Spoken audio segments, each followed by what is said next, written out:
Hai guys, selamat pagi Jumat berkah. Di pagi ini kita akan berbagi bagaimana melakukan okulasi ya, supaya kita mendapatkan bibit unggul sehingga dia cepat berbuah. Ini adalah pohon alpukat ya. Ini alpukat ini kita tanam dari biji. Jadi bijinya seperti ini.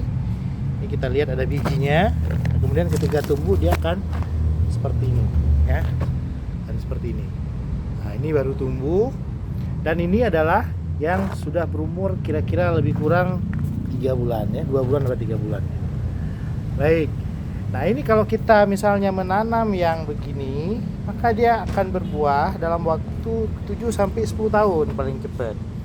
Nah, untuk mempercepat proses pembuahan, maka kita bisa melakukan yang seperti ini ya, namanya okulasi ya.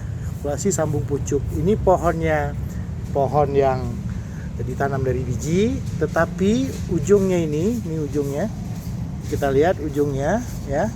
Ini sudah kita sambung ya, sehingga ya kita sambung pucuk dengan yang sudah pernah berbuah. Sehingga ini proses pembuahannya bisa berlangsung dalam waktu yang lebih cepat ya. Jadi 2-3 tahun dia sudah mulai berbuah ketimbang kita melakukan menanam dari biji.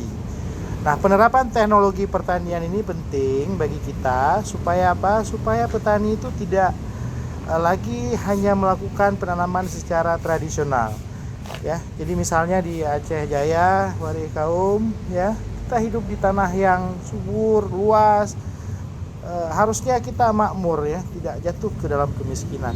Jadi karena itu mari kita melakukan proses menerapkan teknologi praktis yang sederhana di dalam dunia pertanian.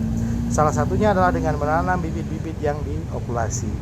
Kelebihan bibit-bibit yang diokulasi ini, dia akan persis sama ya dengan induknya, karena ini pohon induknya.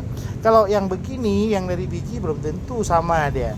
Selain dia lama prosesnya, dan nanti ketika berbuah tidak sama dengan induknya. Oke, ini juga sudah dilakukan okulasi dan ini kita ambil pucuknya untuk kita sambungkan ke yang dari biji seperti ini. Oke, baik. Nah, prosesnya ini kita potong, kemudian akan kita buat bentuknya seperti ini ya. Nah, ini beberapa hari, nanti dalam beberapa hari dia akan tumbuh. Kemudian setelah tumbuh dia akan kita tanam ya. Kan ini akan nyambung dia dengan ininya. Ini akan nyambung, kemudian kita akan tanam. Begitulah teman-teman sekalian ya, kita hidup di tanah yang subur dan luas, warisan dari nenek moyang kita.